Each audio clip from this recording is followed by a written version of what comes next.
Essa é a narrativa de um dos mais notórios profetas do Antigo Testamento, o profeta Isaías, que previu o sofrimento de Jesus Cristo e cujas profecias sempre se realizaram.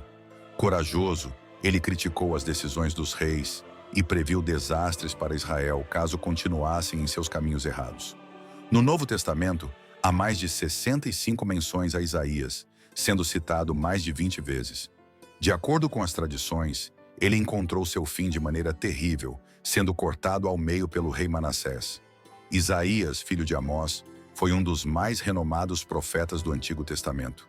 Ele começou sua missão profética durante o reinado do rei Uzias, em 745 a.C.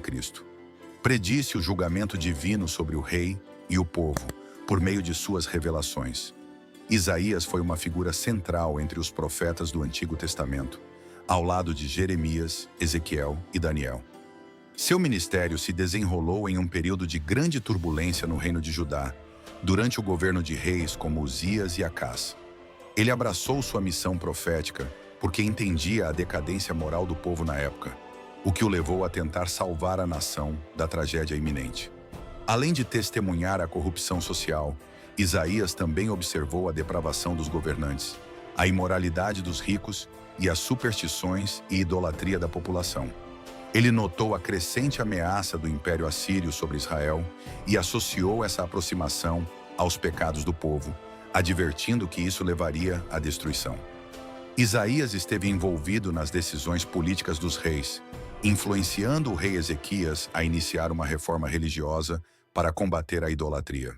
No entanto, Ezequias não seguiu os conselhos políticos de Isaías e se rebelou contra a Assíria, o que lhe custou caro. Ezequias, descendente de Davi, herdou um reino pecaminoso e corrupto em um momento de profundas mudanças políticas.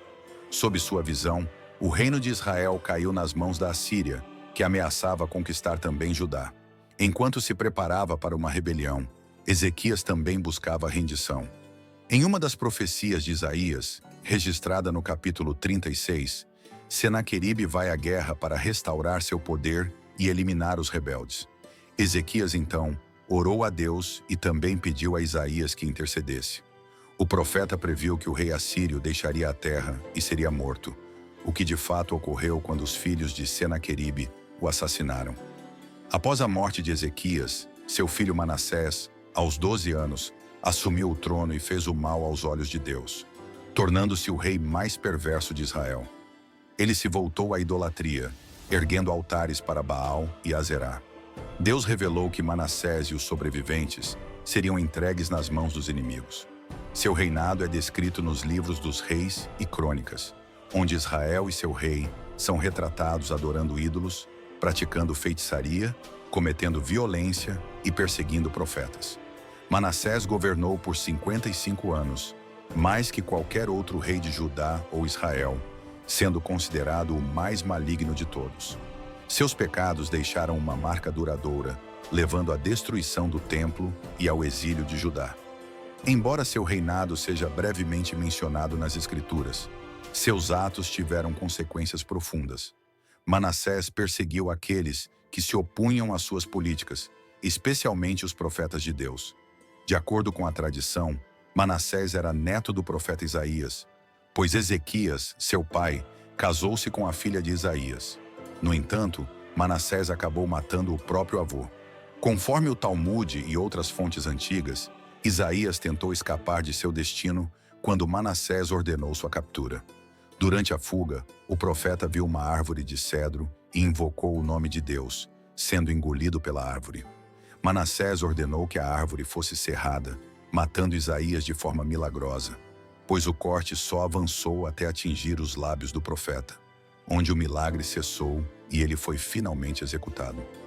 Esse método de execução, conhecido como serração, era uma prática dolorosa, usada desde tempos antigos. Isaías enfrentou desafios imensos, sendo alvo de perseguição por criticar reis e pregar contra a idolatria. Mesmo assim, ele se manteve fiel à sua missão de advertir Israel sobre os pecados e profetizar o futuro. Isaías também falou sobre o fim dos tempos, conectando-o ao dia do juízo, e expressou seu desejo por um mundo regido pela bondade e justiça. Ele ansiava por uma sociedade onde os oprimidos fossem defendidos e os vulneráveis, como viúvas e órfãos, fossem protegidos. Refletindo sobre a trajetória de Isaías, percebemos o eco de sua coragem em nossas próprias vidas. Em meio às incertezas e desafios, sua dedicação inabalável serve como um exemplo de esperança. Inspirados por sua história, pessoas de diversas origens continuam a agir para promover mudanças positivas.